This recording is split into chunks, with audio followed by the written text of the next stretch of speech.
Chase till the minute I win it.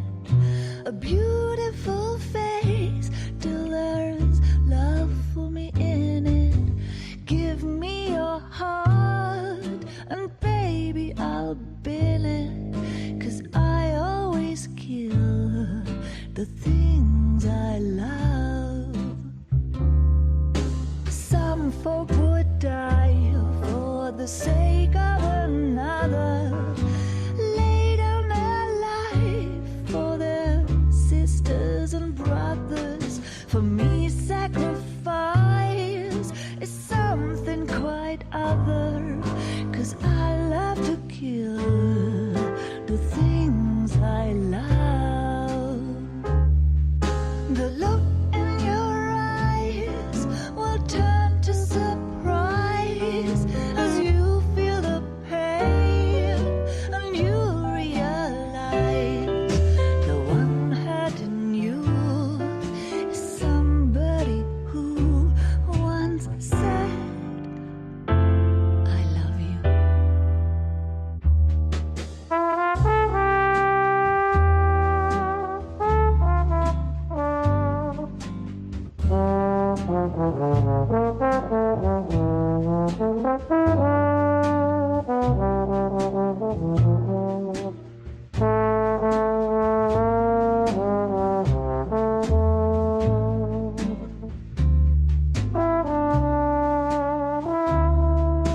Someday we'll pay back all we've borrowed. What we love today, we'll lose tomorrow.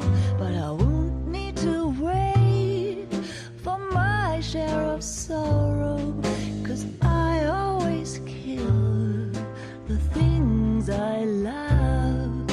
I won't need to wait for my share of sorrow, 'cause I already killed the things I love. The things I love. The things I love.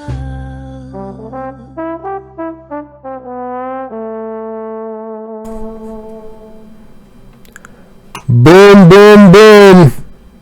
Very loud. Oh, I'm sorry. I'm sorry. I'll try to fix it. I don't know why it's so loud. I don't know why. I'll be very quiet. Hold on. Oh, crap. What's wrong? Oh, what's wrong? I don't know. It shouldn't be doing that. It's very loud. I'm so sorry.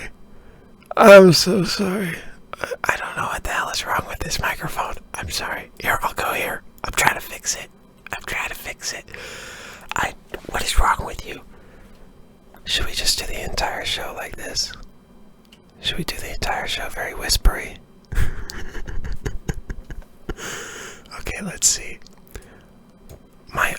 We just had a big update for XSplit, so that was probably why. Let me try going to this. Going to previous settings.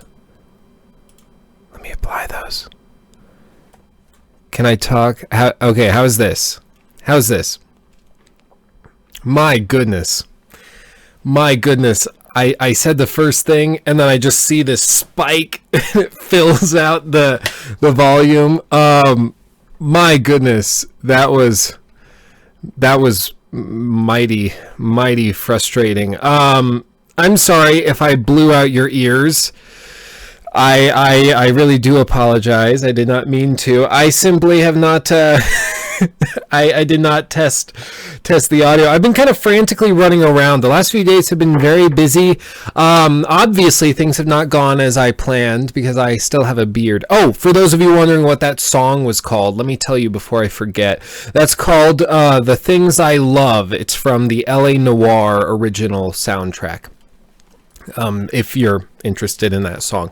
But obviously things have not really gone to plan because I still have a beard. Wasn't supposed to have it. The reason I still have it is because we've had to cancel the last like 2 rehearsals. Keep in mind, we open a week from tomorrow.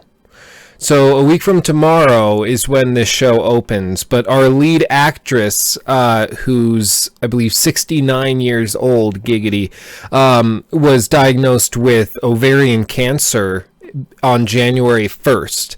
And so she's had off and on chemotherapy and everything, and she just had chemo again. I feel really bad for her, but she's a fighter. Here. The mic. Oh, I think I know what's wrong with the mic. Yep. I figured out what was wrong with it. Okay, hold on. I know what was wrong with it.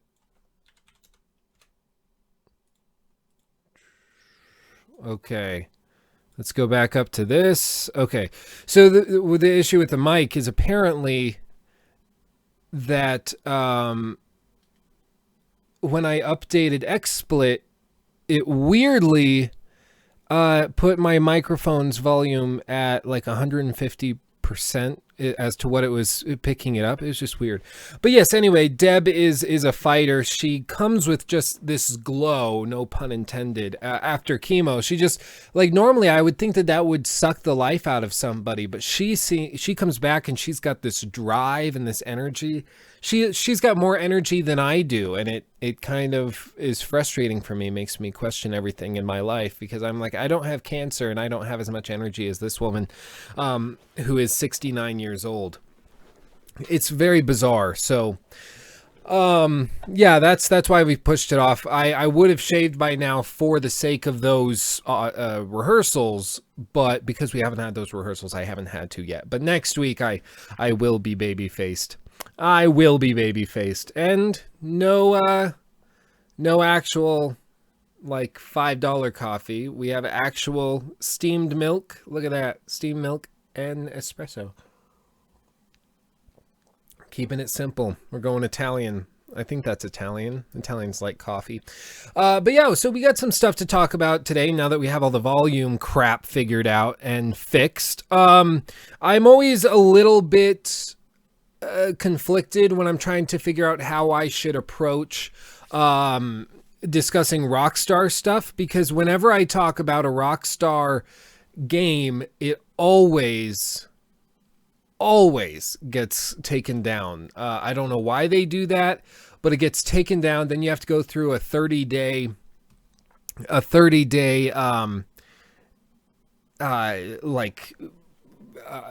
whatever it is, you basically complain and then you fight it for 30 days and then eventually they give up and let you do it. But after those 30 days, hardly anybody is gonna be watching your video, so it's just a bad time. But we're still going to talk about Red Dead Redemption 2, obviously, hence the title of the video. And we're gonna still address it. If we don't make any money on this video, that's fine. It's not like we make very much anyways, so it's not like we're losing a whole lot. Oh no, I lost like $1. I guess I'll just be screwed. Is it National Coffee Day? I can't keep up. Every single freaking day it seems like, oh, it's National like Peanut Butter and Jelly Day. Oh, it's National Secretary's Day. Oh, it's National Fan Drawer Day. It's National Dog Pooped in the Yard Day. I just can't keep up and I don't understand it. I'd rather just, when I feel like a dog pooping in my yard, I invite a dog over to poop in my yard and we just stick with it. You know, keep it simple. Why do we have to have a day for everything? But let's see. Lukey, are you annoyed that it isn't coming to Red Dead isn't coming to PC straight away, or are you gonna wait? Well, obviously I'm frustrated with it because right now Rockstar has no mention of an actual well, here, let's go over to their website. We have the technology. Booyakasha. So if we just jump over to, I think I just, here, no, that's the other one here.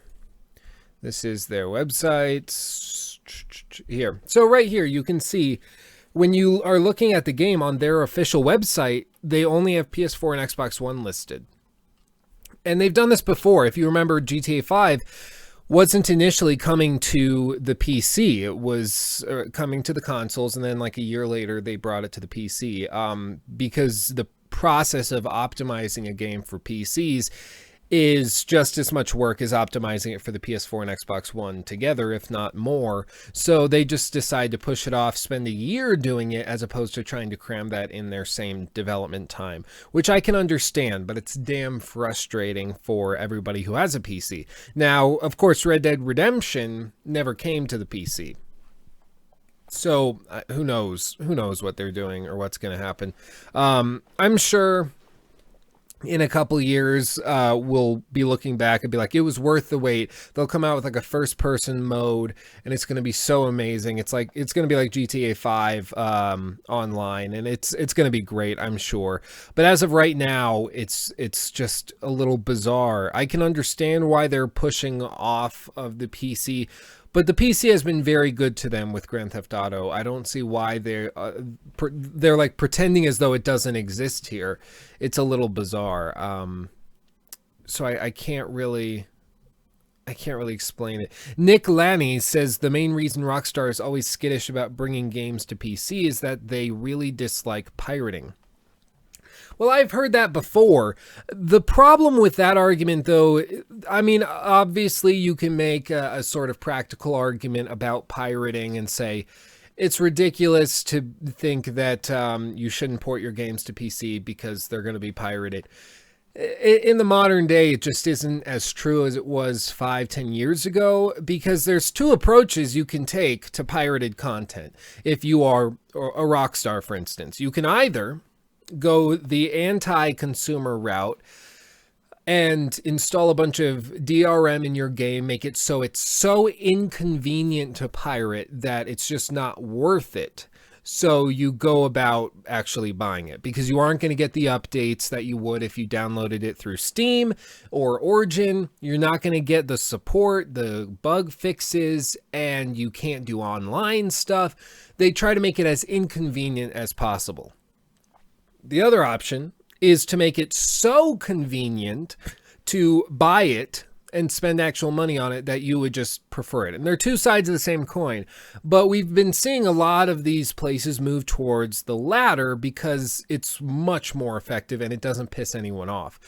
Steam is so convenient to use. You download the game and then the game will automatically update itself, and then you can just play it, and you can play online for free. You can do all this, and it's fantastic. Whereas if you tried to pirate it, you wouldn't be able to do the online stuff. You could maybe work your way around and do really ghetto mods on it to make it so you can hack in, but it wouldn't work well, and if you were ever caught, you'd be locked out permanently. So it's very frustrating and tedious, and at some point, the person who's doing it, most of the people that pirate games, I don't have a stat for this, but this just makes sense in my mind. Most people, I think, that are pirating games are just broke high school or college students who would buy the game if they could, but they can't afford it. So they pirate it, try it out, and if they really like it, then they go and buy it. I've done many videos on The Witcher 3, and I've heard from many people all over the world that have told me I pirated The Witcher 3 to try it because it was a massive game. I loved it so much that I went and I bought 2 or 3 copies of it. I've bought The Witcher 3 like 3 times because I just want to support CD Projekt Red and their games. So it's one of those things where the piracy argument, it could be legit. Maybe that's why they're staying off of the PC. But at the same time, the PC has made them so much money from Grand Theft Auto 5 that I can't imagine that that's the sole reason. I think it's a much more pragmatic and practical reason. I think it's simply that to spend the time to optimize it would take a long time to do, and they'd rather just put out a strong game for PS4, Xbox One, and then in like a year they'll come out and they will go and make something really significant and special, which I'd like. In Witcher 2, if you pirate the game, you have sex with an old lady instead of Triss. See, that's how you handle it. That's pretty legit. Rangman, where did you get all that money? You bought The Witcher 3 thrice? Well, there's two sides of it. I bought it thrice over the course of like 2 years at this point. So it's I mean, that 3 times at $60, it would be like $180, which over the course of 2 years you can make happen. The other thing is that The Witcher 3 is never full price anymore, which is frustrating. For a while, Fallout 4 was more expensive than The Witcher 3, and that always bugged me. But now you can get a new copy of The Witcher 3 for like $25, so it's pretty legit.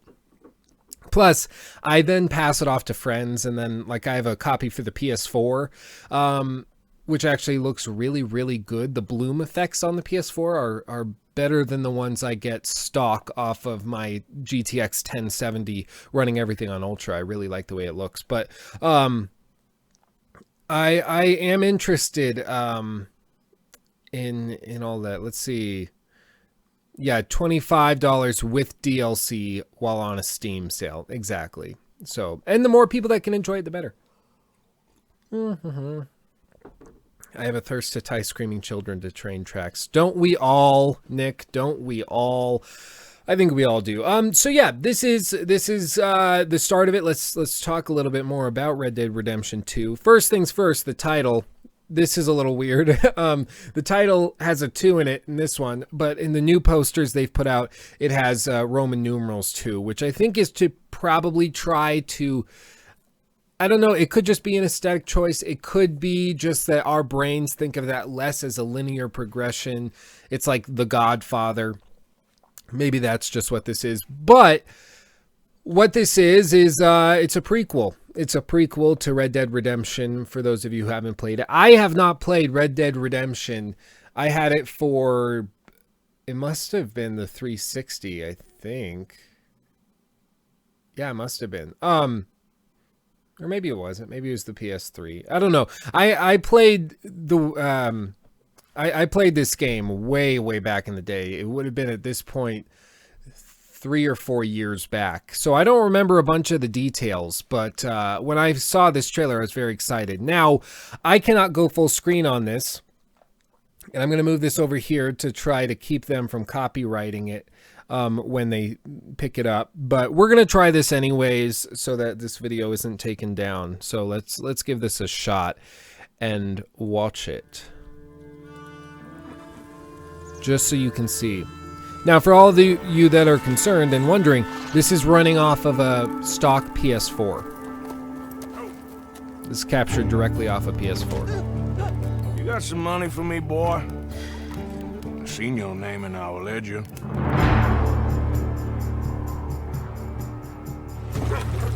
You're a wanted man, Mr. Morgan. Maybe when your mother's finished mourning your father, I'll keep her in black on your behalf.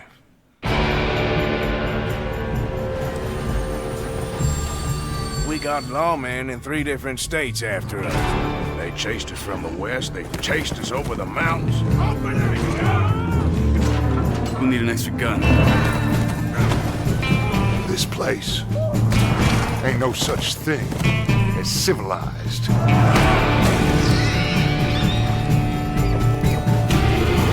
You're the only one of these fools that I trust. Where's our money? Do you have my back? Always, Dutch. Product not yet rated. Pretty legit, huh? Spring 2018. That could mean anything, but they've said that it's coming in their the fiscal quarter in the spring, which basically would pinpoint this game as a May-ish release. That could be earlier, that could be later, but May is where I'm putting my money for Red Dead Redemption 2. Now, if we go here, the reason I said in the title it looks a little bizarre, there's a few reasons. as to why that is, I mean, there's a few bizarre elements, such as the PC port, which we've already discussed, and we could obviously talk about that. But it's this guy in particular, Arthur Morgan, who is the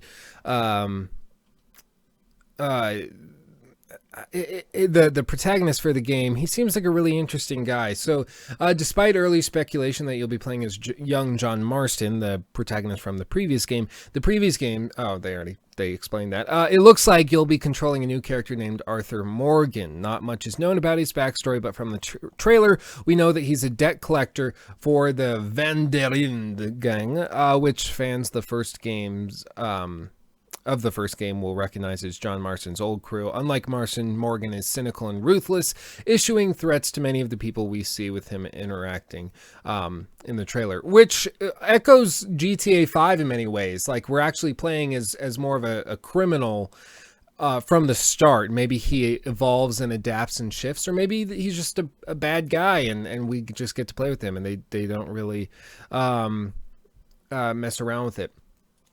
The other thing is that this, when he's talking, it's straight out of the Uncanny Valley. Let me go back to the section where we get a look at his face directly. This is like straight out of the Uncanny Valley, at least for me, and I want to know if it is for you. Just like, watch his face.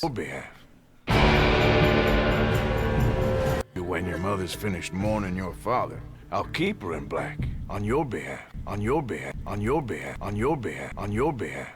There's the other part where he screams. Where is that part? Here. I believe this is it. Where's our money? Where's our money? Where's our money? Where's our money? Where's our money? Where's our money? Where's our money? And that just doesn't look super, super good. Like, anger and sadness are the two really, really weird emotions to put on a character's face in this industry. And typically they look pretty weird and bizarre. In Hellblade, Senua's Sacrifice, she ends up just kind of walking around like with her jaw wide open, and it's really weird. So I don't blame them for having trouble with it, but it is uncanny. It does fit in that valley. But that's to be expected. And the fact that this is running off of a stock PS4 is pretty impressive. The game is very, very beautiful. The one thing a lot of people complained about was the textures on the ground. I guess you could say they sometimes look a little low res. I don't know. That hopefully you're not focused on the ground too much, and instead you're looking at all this. But it's pretty interesting and pretty impressive. It looks like you can go in water, which is an upgrade, and possibly dual wielding, which could be cool. And I mean, it'll just be interesting to see what they do. They can either go their own route and really focus on making a a single player Western, or they can go and try to embrace the Grand Theft Auto success and just give you a bunch of things to do, to the point where you can go and you can like rob for yourself. You can go and hunt different creatures. This looks so much better than Far Cry 5. At least the animals do, in my opinion. You can, where's the alligator? Did they have the, no, they didn't show it. Of course, horse taming, lots of varied locations, very reminiscent of Grand Theft Auto 5. Obviously a bow, which excited a lot of people. There's just some really interesting elements. Now, we're not going to see any more details about this until like probably March, when we'll get gameplay. But it is a nice little detail. We weren't expecting anything more, and most people were awaiting another delay, but I'm glad to see that they've got something here.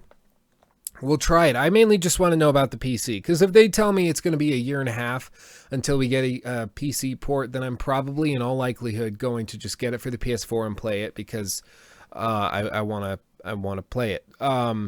But if they're like, hey, it's going to be 6 months and we'll release it Christmas of 2018 for the PC, I'll probably wait, because the experience just will be better on PC. There's just no real fight in it. Yeah, people saying Rockstar pulling a Horizon Zero Dawn with that bow.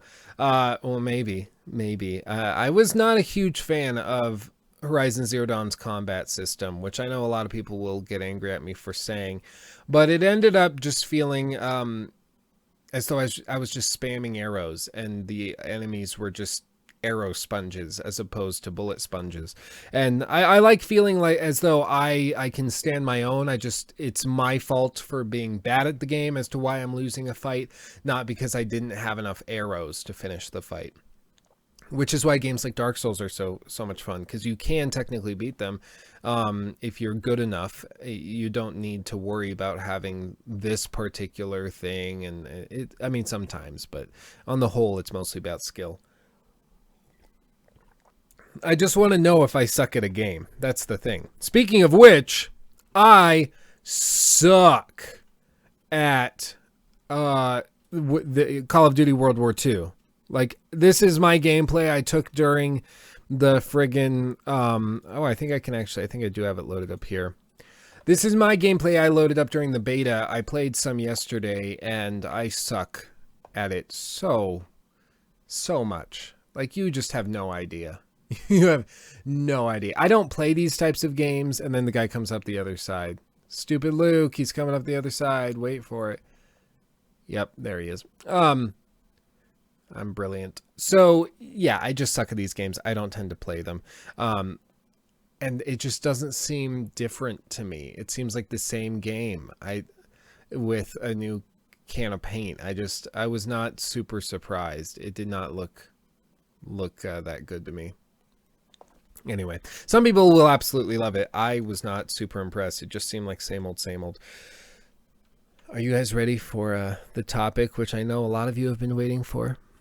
I know a lot of you have been waiting for this.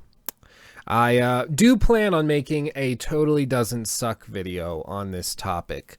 Hopefully it's still relevant by the time I get around to it, probably releasing it Monday. And that is, of course, Skyrim's all-new survival mode, which a lot of people, to their credit, are like, hey, this looks pretty decent, pretty cool. And then you read a little bit more into it, and there's a lot more details that you learn. So let's talk about this. So the big thing, let me mute. I get these little pop-ups saying that my computer is making sound, so like from the speakers as though I'm playing a video, but I'm not right now, but it says I am, which is weird. So yeah, this is going to be my game of the year for this year, no doubt. Exactly, Deathstroke. But essentially what this is it's a Creation Club mod that you download, and it will give you a new difficulty mode labeled Survival, and you can play it to your heart's content. And essentially what it does is it gives you all sorts of zones that, let me pull this up in detail. So as you see, there's all new temperatures and zones for those temperatures. So you have warm regions, which are these. You have freezing regions, which are all these. You have cool regions there. You have all these campfires, giant or campfires of giants. And then you also have inns. And all of these are going to be very, very important, as well as cooking pots and all that. So you now have to be concerned with temperature. You have to worry about overheating in some cases, but that will be very, very rare. You have to be concerned about all these things, which I think is pretty cool, and I love having these types of modes in my games. I really think they're really cool. The obvious thing, though, is that this is a mod they are charging for a game that is 6 years old. Now, it's for the special edition. This is going to be in the video, of course. It's for the special edition. It's a new game. It's totally different. It's only like a year old. Okay, it's only a year old, but it's the same game. Like, are you stupid? It's the same game. So it is, after all, just a mod. But this is a mode that I could see myself playing in and adding hours and hours and hours, because this changes the way you play fundamentally. And that's what mods ultimately should do, is change the way that you play, or at least enhance it to the point where it improves the experience. And in this case, I think this mod actually would. Now, with that having been said, there's a lot of things that are added, such as hunger. Over time, you become hungry, which will impact your total stamina, as well as your ability to wield most weapons. As you become hungrier, your total stamina will decrease, whereas represented by a dark region inside the stamina bar. Think of the rads and your health bar in Fallout 4, where the rads will actually expand and take over a section of your health bar, which I actually thought was a really cool way to do the rads. It sounds like essentially what this is going to be. Eat food to restore your hunger. If you eat enough, you'll receive well-fed bonuses. Cooked food restores more hunger than uncooked food. If you eat raw meat, you may contract food poisoning, which can prevent you from receiving health benefits from food until the effects wear off. Hot soups can now be cooked using fire salts, which restore your cold and also grant a bonus to your warmth rating, which is legitimately cool. Fatigue, which always bugged me in these games, because we're talking about somebody who's just running around the world, never poops or pees, never showers or sleeps, and they never get tired, which has always bugged me. So I appreciate that they have this option. Even the most stalwart adventurers will need rest from time to time. Fatigue decreases your total available magicka, represented by a dark region within the magicka bar. Again, rads and health.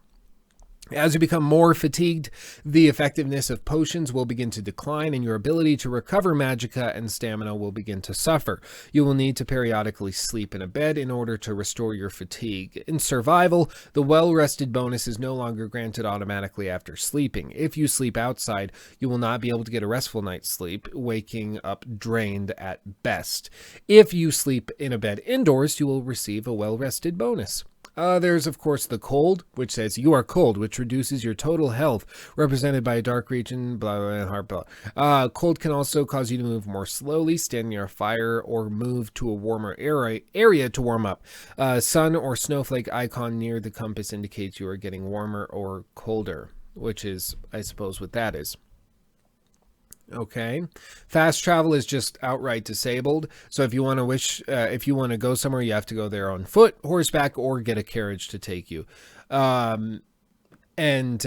Which makes sense if you're playing a survival mode, that fast travel shouldn't be there. Or you could do kind of a spin on Horizon Zero Dawn's fast travel, where you have to build a fast travel pack. You could do that. So you have to maybe put food in there. You have to put like fire salts in there, and based on what you put in that bedroll or fast travel pack, the further you can go. So it's like a circular radius on as to where you can go based on what you put into the pack. That could be really cool, and that would actually make sense, because you have to actually pack something before you go off and do it, which is interesting.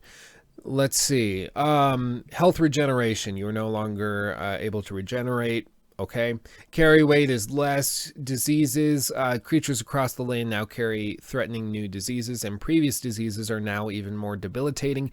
Eating uncooked meat can now cause food poisoning. If you fail to cure a disease, it may progress into a more serious version over time, which is cool. Afflictions. That's just kind of like one of these things. Frostbitten, addled, weakened. Shrines. You have to make a gold offering. Vampires and werewolves can restore their hunger by feeding on their victims. While transformed into a werewolf or vampire lord, you will become much colder and slower than normal. So yeah, I mean, it's a pretty cool concept, and that's where it essentially ends, and they don't talk about it anymore. But as they might mention it up here, no, I don't. Let's see. Skyrim's Creation Club's all-new survival mode is now available on Steam for beta testing. You can be one of the first to check it out by simply opting into the Steam beta.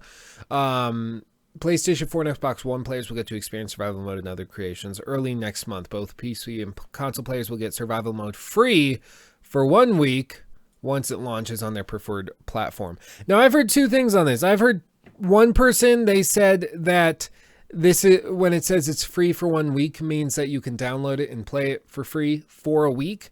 Other people said if you download it within that week, it's free and it's yours forever. I don't know who to believe. If you know, let me know, because I don't. I've heard both. So obviously one is better than the other. If in the first week on whatever platform you can just download it for free and it's just a new mode, that's much better than if they're just like, oh, well, sorry, if you don't get it, like, even if you play it for a week, you can't use that new save file no matter what, which would be stupid. Because other, like Fallout 4, I believe, their survival mode, if you had a save file where you played in survival mode then went to a lighter difficulty, you couldn't actually switch back up, so you were kind of screwed if you wanted to switch between the two, which would be a really cruel way of doing it. Now, the other issue is that they're charging 800 credits for it. Now, 800 credits may not sound like a lot, but that's essentially around $8, which, okay, it's $8. If you think that that's going to add 10 hours of gameplay to Skyrim for you, then that's a buck. Like, literally, it's better than a dollar per hour. So that's a pretty cool deal, and I could understand why you might pay that.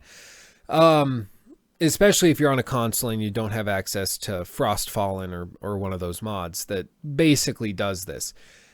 Now, if that were just what it is, I would be like, okay, that's understandable. But the issue is that the way that Bethesda has set up these creation, actually, I think let's try this.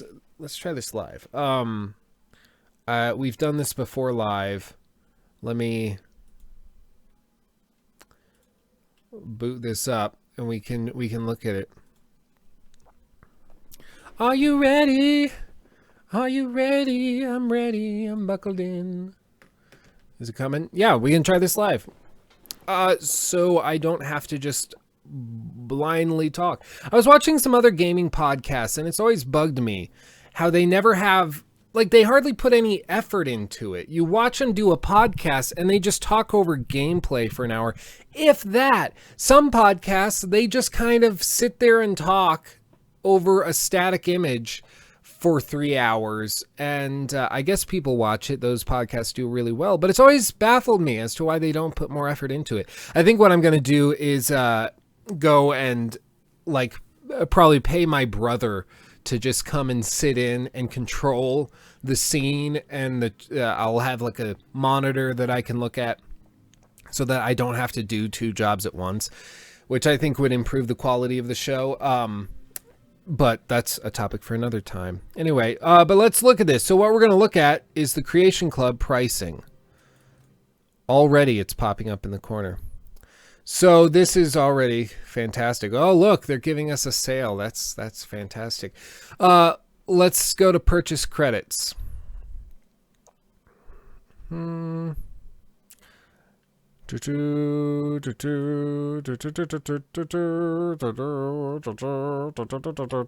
Okay, here we go.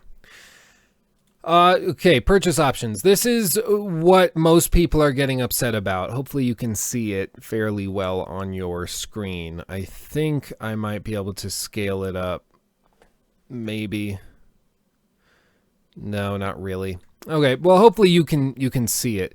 But essentially this is, oh, there we go. This is what's ticking people off, is the way that this is broken down. So that survival mode costs 800 credits. Look what the lowest option is.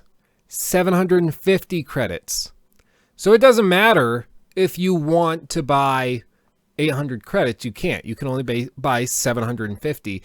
And if you want to get the survival mode, you have to think, well, I really want survival mode and I could get some extra, like, new weapons and skins, so I'll pay 15 for the 1500.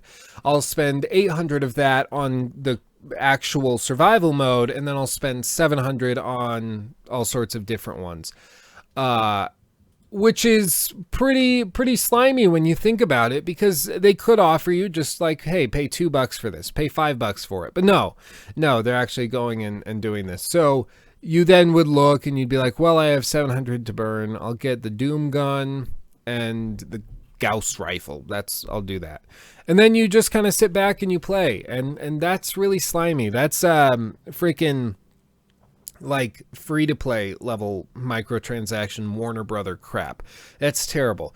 So that's kind of why people are very frustrated about this survival mode, is because it's not just a survival mode where you can pay like $5 and play it. No, it's a survival mode that you need to pay $15 to get access to if you don't get it in the first week, which is stupid. My coffee is cold now. Not great. Oh, not great at all. Like, coffee that's made to be intentionally cold is pretty good. But coffee that's made to be hot that then gets cold is not pleasant at all. It's just not. I don't know why. It should be the same thing. It technically is, but it's just bad. It's just not good. Anyway. Wow. That was pretty gross. So, yeah. Survival mode. I'm into this. Now, the obvious objection a lot of people will have is that there are many mods that you can download that will do these very things. And that's true. That's very true. The developer of a mod, I believe is called Frostfallen, or something along those lines. That mod allows you to basically play in a survival mode, very similar to this. And it's rumored that he actually was hired and brought on by Bethesda to help with this mod. And he's a member of the Creation Club. He gets paid for the work he does. And many of his mods are very similar, and you see little remnants of them in this survival mode. So many people think that he actually is behind it, which is kind of cool. And that was the purpose of the Creators Club, is that they bring on the world's top modders for their game and try to pay them while taking a lion's share of their earnings, which is stupid. Instead of just giving them like a link to a direct donation button to PayPal or something, which would have been the obvious and simple solution. But no, instead we get this. So again, going all the way back to the pirating discussion, the thing they're trying to get you to do here is to make it so convenient and easier that you will simply buy this instead of downloading 2 or 3 mods that will do basically the same thing. And I understand what they're trying to do, but I think the fact that they price it at 800 credits is a huge blunder. I think it's a huge blunder because you're not making it convenient anymore. So the argument that you're trying to make it convenient so that people buy it instead of downloading the mods, people, if they're smart, which most of them are, look at this and say, I could pay $15 for that, like $5 or $7, $8. A chunk of it will go to an actual modder. Okay, I'll do that. And it'll just be easier. It'll be officially supported. It'll be good.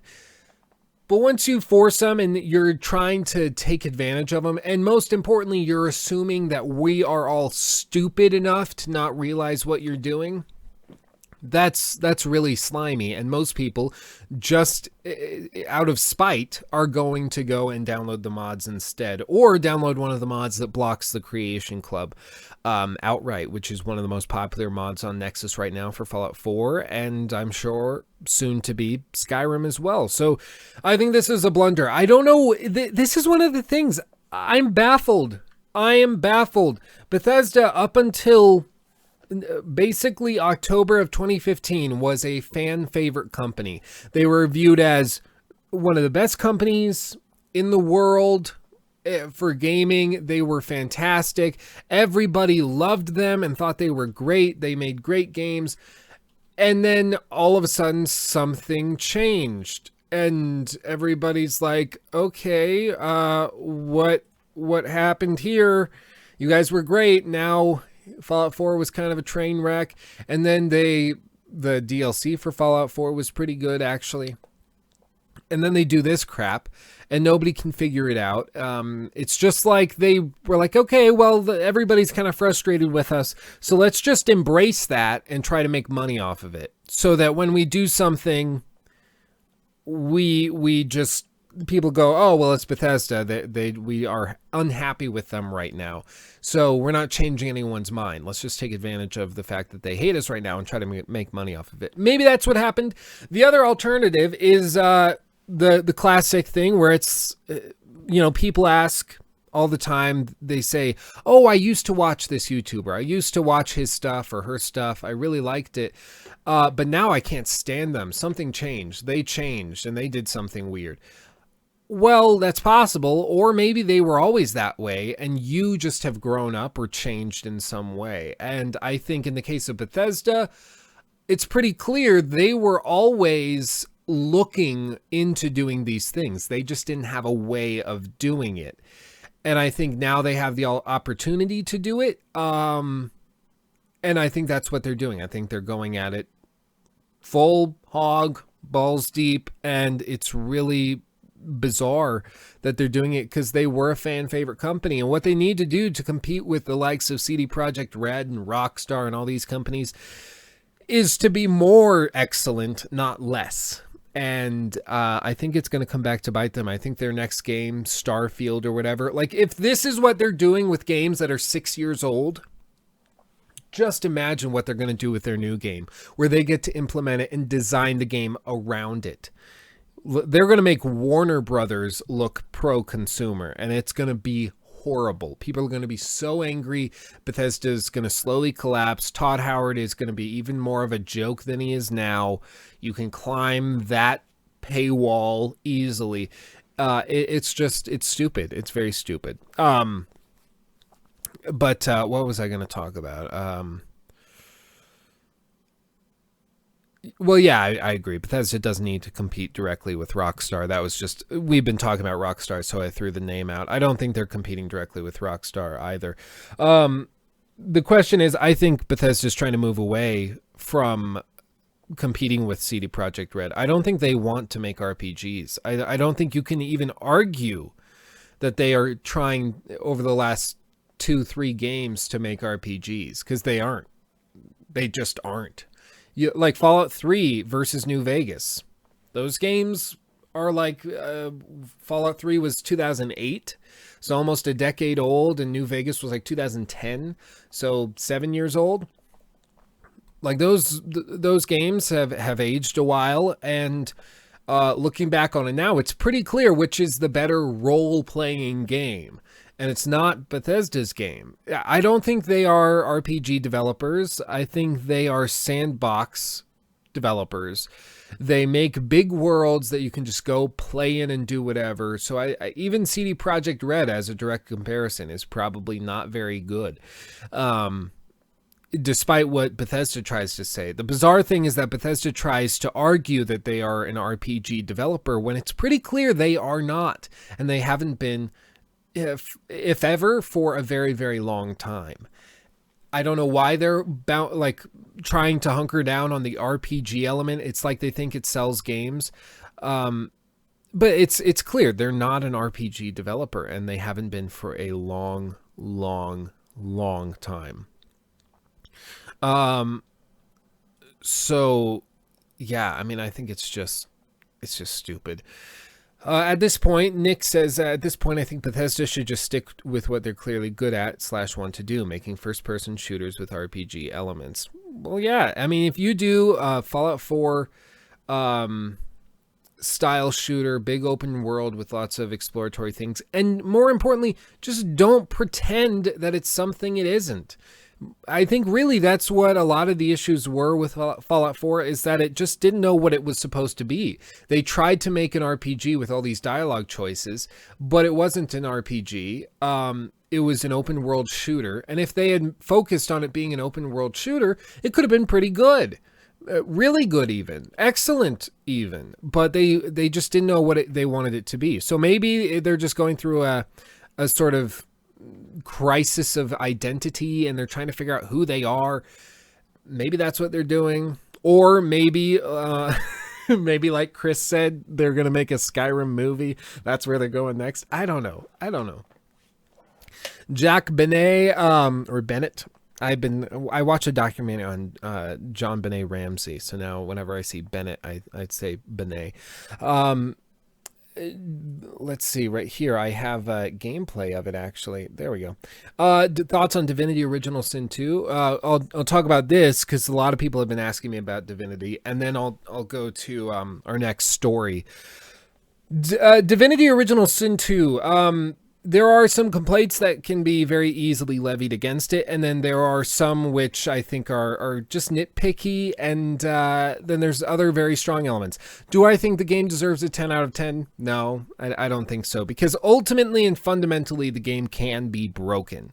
You can break the combat in Divinity Original Sin 2. Now, I've been having a ton of fun with it, playing it with my friends. A couple of my friends really suck at the combat, so I put it on explorer mode or whatever it is for them, so they were able to pretty comfortably fight. And we had a good time. We really enjoyed it. The classic mode I'm comfortable with. I haven't had to lower the difficulty really. But it's pretty balanced. But once you figure out that the physical damage can be basically spammed, there's a way to build the characters so that you spam physical damage, take down the physical shield that they have built up, and then you transform them into a chicken, and then you beat the crap out of them. Once you do that, save for a few examples, it really can bust it up, and unless you go to one of the hardest difficulties, it's a walk in the park. It's really just not difficult at all. Thankfully, the writing seems to be really good. They set it up really well. The characters are interesting, and if you use one of the base characters, which have their own backstory, you can have a really interesting and unique experience. There's some really, really cool stuff in the game, and as a fun not just game for me to play by myself, but party game as well, I think it's absolutely fantastic. I would recommend it wholeheartedly. It was designed by Larian Studios, and it's only $45. For $45, it's a steal. It's a game I would highly recommend. But as a sort of unbreakable RPG, it just isn't. It simply isn't. You do have consequences to your actions. You do have things that you need to keep in mind whenever you're performing an action or participating in a conversation. There are actual repercussions to your actions, which is a nice change of pace from a lot of modern games, which I really enjoy. I've played, I have 2 games going at this point, and they've all been very, very different. I'm in different places. I've gone different routes, and it's really cool that that's possible. But it's not a perfect game by any means. So yeah, that's it. Rangman, who said it was unbreakable, though? Well, obviously, I think at this point, nobody is saying it's unbreakable. But I think it, a lot of people look at it as though RPGs should be built such that they are so sturdy and have such a sturdy foundation that no matter how much pressure you apply to its combat system or whatever, it can't be broken and spammed. And ultimately, I guess you could argue that it's not... it is technically unbreakable, because if you play on the hardest difficulties, you can't just spam those things, because they have built-in new techniques that they can use. They have higher health pools.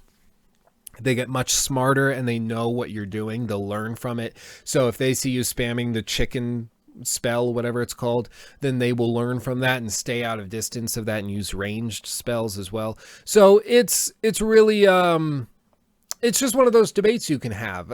Carrick from ACG, I listened to a podcast of his international podcast, and he was talking about it. People were wondering why he hadn't reviewed it yet, and he said that basically he would find the way to break the game, and he wouldn't enjoy it as a result. And some people, they won't enjoy a game if they know that they can break it, because they'll constantly slide into that and end up breaking it just because they can, and because that's how they play games. They play it by playing it the best they can, and if the best way you play the game is breaking it, then that's just what it is. Rayman says, I don't know what you're talking about. I'm playing on classic, and if the enemies are one level above me, I can't do shit unless they are outnumbered. Yeah, well, once you build the characters a certain way, and if you have a really good team with certain complementary spells, you get one ranged, you get one restorer, you get maybe two just brutes to go in there. You can design a team which can nerf them. If you haven't found it out, don't look it up. Just play the game the way you're playing it. It's much better when you experience it organically or figure it out by yourself. So I'll shut up now. So the next story I do want to talk about. I saw some comments in the chat. Don't worry. I saw them asking about like the Assassin's Creed new mode that was announced. Don't worry, we'll talk about that in just a second. The first thing I want to talk about, though, is something directly in response to what I've been talking about for a while, and that was if any company could take on the Nintendo Switch, it would be Sony, but it's pretty clear they are not looking into it. I thought they were setting up to do something with pulling support from the Vita and everything. Turns out that's just because the Vita sucks. So they were just pulling support of it. But basically what the head of the PlayStation division of Sony said is that they don't see a great opportunity in the market. So right here. PlayStation gaming boss Andrew House told Bloomberg that from Sony's perspective, a hybrid style gaming system does not represent, quote unquote, a huge market opportunity outside of Japan and Asia. Okay. The folks at Nintendo have their strategy, and that's great. We remain focused around a highly connected gaming experience and also coupled with having a great range of other entertainment experiences so you can reach multiple people on the big screen in the household, which is just a little bizarre. And I think they are ultimately scarred from the Vita. As he says, the Vita experience was that outside of Japan and Asia there was not a huge demand. The lifestyle shift towards the dominance of smartphones as the single key device that is always with you was the dominant or determining factor, which is true. The problem was that the Vita did not have games that people felt were worth carrying it around to play. The Switch, though, does. The Switch has Breath of the Wild, and as a result, people feel that they can be justified in carrying around a case for their Nintendo Switch so that they can play it because the game is so good. The Vita never had a game that everybody needed to play. If it did, it would have been successful. But it didn't. It had a bunch of knockoff style Uncharted games that just weren't very good, so they're staying away from it. So I think ultimately Sony is scarred. They don't have faith in it as a market. They don't think that they can push the third-party support, and they're already leading the console wars anyways, so they figure, why take this big risk when we don't need to? So they have just stayed away. They said, we're going to stick with what we know, and we're going to leave the mobile stuff up to Nintendo, which is fine. But it looks like Nintendo's going to dominate the mobile market for the next few years. No real competition, which could be a good thing or a very, very bad thing. We'll just have to see. Let me go to the next one. Let's see. What's going on? Oh, here. Okay. Valve has just removed 200 games from Steam, and exactly the number is 173. And the reason why was that it was part of what is believed to be the largest single-day removal of games in Steam's history, as reported by Polygon. Notice this is not from Polygon, specifically because Polygon sucks. Is all of the expelled games were made by Silicon Echo Studios, and it sounds like there's good reason for their removal. The YouTube video below from Sid Alpha talks about the asset flipping games that are use pre-made Unity assets to release games faster and less expensively. Valve previously referred to these titles and those like them as fake games because they do not actually contain original content for the most part. Spamming cloned games or manipulating our store tools isn't something we will tolerate. Our priority is helping players find games that they will enjoy playing, which is pretty hardcore. So yeah, basically they just did a purge because they found that this company was putting out games that were using repeated assets and weren't unique or very good. So they just got rid of them, which is good. I think the store is getting so open at this point to have a little bit of a purging is probably a good thing. And lastly, there is now going to be a discovery tour mode in Assassin's Creed Origins, which is actually pretty fantastic. It removes combat completely and will teach you about ancient Egypt. Ubisoft has announced a new game mode for Assassin's Creed Origins, and it might not be what you expect at Discovery Tour. It's a casual mode, blah, blah, blah. While in Discovery mode, you apparently are able to walk or ride through the entirety of the game, including locations such as Alexandria, Memphis, the Nile Delta, the Giza Plateau, the Fayum Oasis, and the Great Sand Seas. There is no combat, no story, and no time limits. The whole point, it seems, is to help players understand the history of ancient Egypt. Discovery Tour will include dozens of guided tours that were designed and organized by actual historians and experts. They will focus on things such as the Great Pyramids, the mummification process, and Cleopatra's life, among other things. Ubisoft shared one image from Discovery Mode, as you can see above, which we'll look at in a second. It shows part of the mummification process, specifically evisceration with the informed source to, or with the information source to London's National Museum of Antiquities.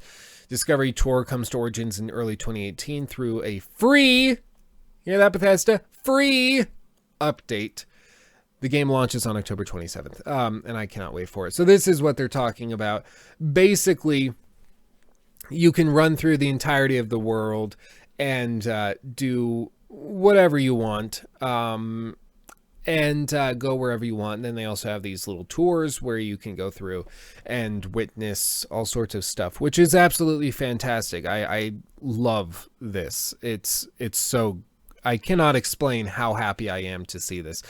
Games are a new genre and industry and type of interactive media to the point where I really think that they are I think they are the new step forward. Like where in schools you used to watch documentaries and videos teaching you about ancient Egypt, now you can actually run through it. How cool is that? What better way to learn about the pyramids than to climb them and have somebody read and describe to you how they were built and what's inside them, why they were built, all those things. It's really fantastic, and I love this. Absolutely phenomenal. Go Ubisoft for doing this. I'm very happy about it. Now, with all that said, very tiring. Bethesda making Ubisoft look good. That's where we are now. That's very true. Bethesda has fallen so far that now Ubisoft is looking like a very pro-consumer company. That's where we are now, folks. Better be happy about it. Okay. No, I want that there. Whoopsie daisy. Yeah, the Discovery mode sounds super interesting. I'm very, very excited about that. Very excited about it. I think that that's where this industry is going. I think the more companies that embrace that and the power they have as an interactive medium, the better. Absolutely the better. What engine? Oh wait, let me apply those. What engine is RDR2 using? Well, let's try Googling it. What engine is Red Dead Redemption? I think it's a proprietary Rockstar engine using. I think Wikipedia will also tell you. Rockstar Advanced Game Engine. That's all I'm reading. Yeah, they haven't said specifically, but every game they've released over the last decade or two has been the Rockstar Advanced Game Engine, which is called Rage. It's the Rage engine, which is cool. But it's basically just a proprietary. They only have access to it. It doesn't look like they lease it out to anybody. They have access to it and no one else does. It's something they are very proud of and work very hard on, which is kind of cool. So Rage Engine, yeah. Okay, so now it's just about that time. It's that time for the final flush. I do want to apologize to everybody. I was going to try to have a kitten here. My girlfriend adopted a little 2-month-old kitten earlier in the week. I posted it to like Twitter and Instagram, if that interests you. But he's a real cutie, little Finley, and he was going to be here for this, but he's very high energy, and he likely would have interrupted the show many times, so we figured it was not a great idea. So, with that having been said, it's time for the final flush. If you're not familiar with this, what essentially it is that you get to put something in the chat, like a joke, and your goal is to try to crack me up. You have 90 seconds today to make me crack up while reading through these. And if I crack up, you guys win, and if I don't, I win. So what I'm going to do is I'm going to freeze this. I'm going to give you guys, I'm going to lock my chat. I'm going to give you guys a few minutes. We're on a slight delay, but I'm going to give you guys a few minutes to, there we go, clock and stopwatch, to put your stuff in. I'll give you a little time to do that. And I got to think, what should we do today to celebrate when I win? Because I have a stone cold face of death. What's something funny? I feel like somebody sent me something that was really funny earlier in the week. I cannot remember what it was. Oh, there might be something. Let me, while you guys are throwing that in, let me look this up. Ooh, Lukey Poo is live right now. That's fantastic. And I need to not say out loud what I'm thinking.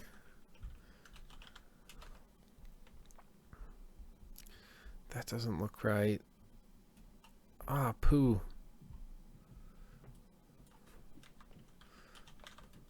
Is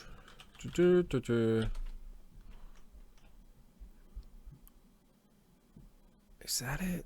Oh, I don't know. No, that's not right. Damn it. I want to play this. I cannot remember it. Okay. Anyway, let's just go to our typical backup.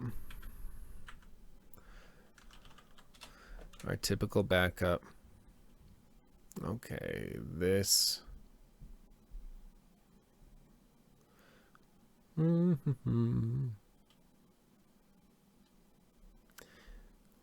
Let's do this one.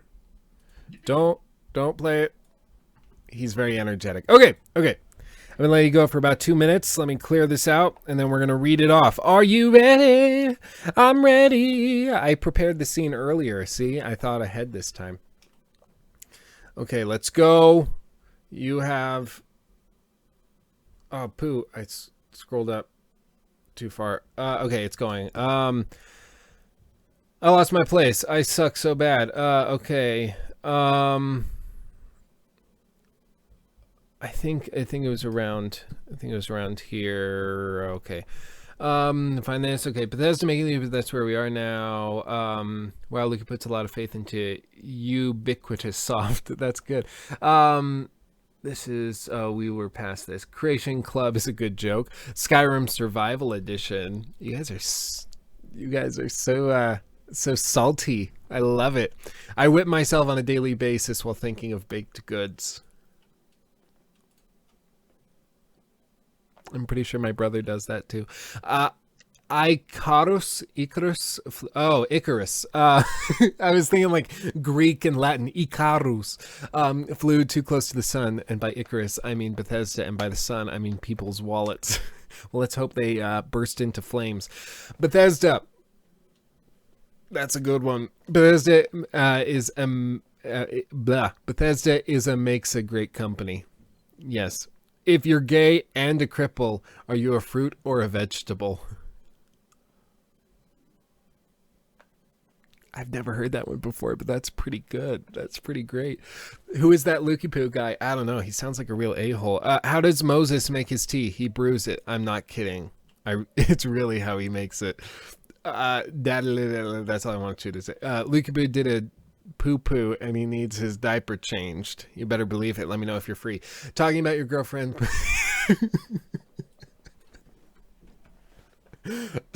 Oh, I get it. I was talking about her cat. Giggity. Oh, that's funny. Well done, Bebop. I think you win. That was great. Wow. I was not ready for that. Oh, okay. Yeah. Bebop is this week's winner. I got to come up with a prize for you guys. So if you win, you get a prize. I'll think about that.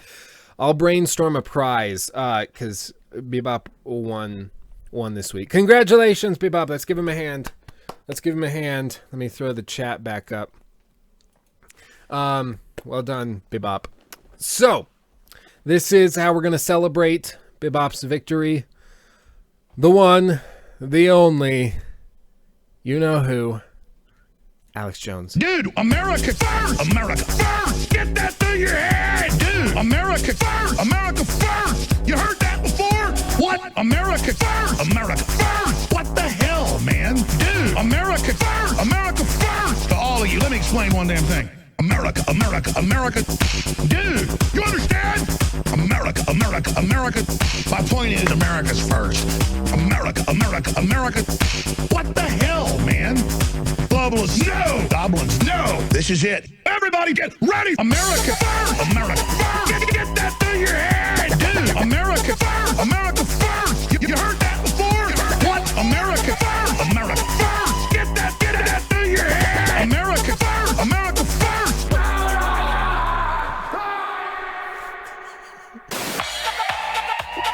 Place booing or bowing, however it's pronounced. Fantastic content. Go check them out and subscribe. They're great. I mean, really, that's how everybody needs a little Alex Jones in their life. He's a living meme, and it's just fantastic. He's just fun. The other classic that we always go to is this one.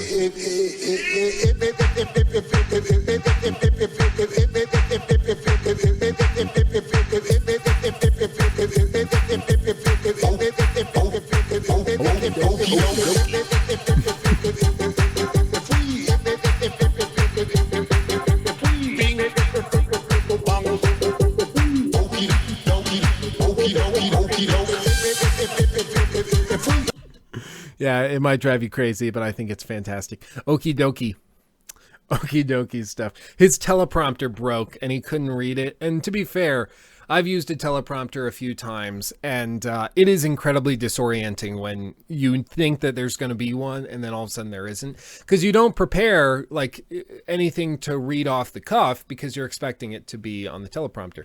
So it would be like having a speech written down on a piece of paper or typed out, and it's like 20 pages long. So you don't think that you need to memorize it. You get up on stage and it's missing, and you have to wing it. You're going to stutter a little bit, but it was so much funny, and they took it and turned it into a song. Just hilarious. Anyway, that's all I have for this week. Sorry about the noise issues at the very beginning. I think we got past them and got through them. We pushed on through like good turds do. That rhymed because I'm just that cool. Speaking of cool, if you haven't seen the new South Park season, check it out. It's fantastic. But yeah, that's all I have to say.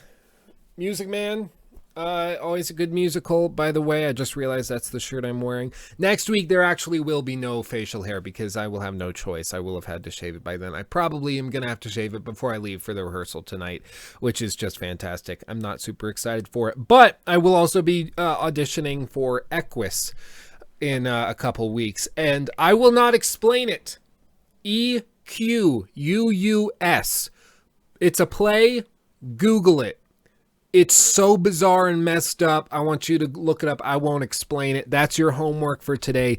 If you made it all the way through the video and you want me to read your comment, comment down below with hashtag Equus, EQUUS. That's how I know you made it all the way through. But that's all I have to say. Thank you all for watching. I love you all very, very much. And I will see you in the next video. Bye, bye, bye, bye.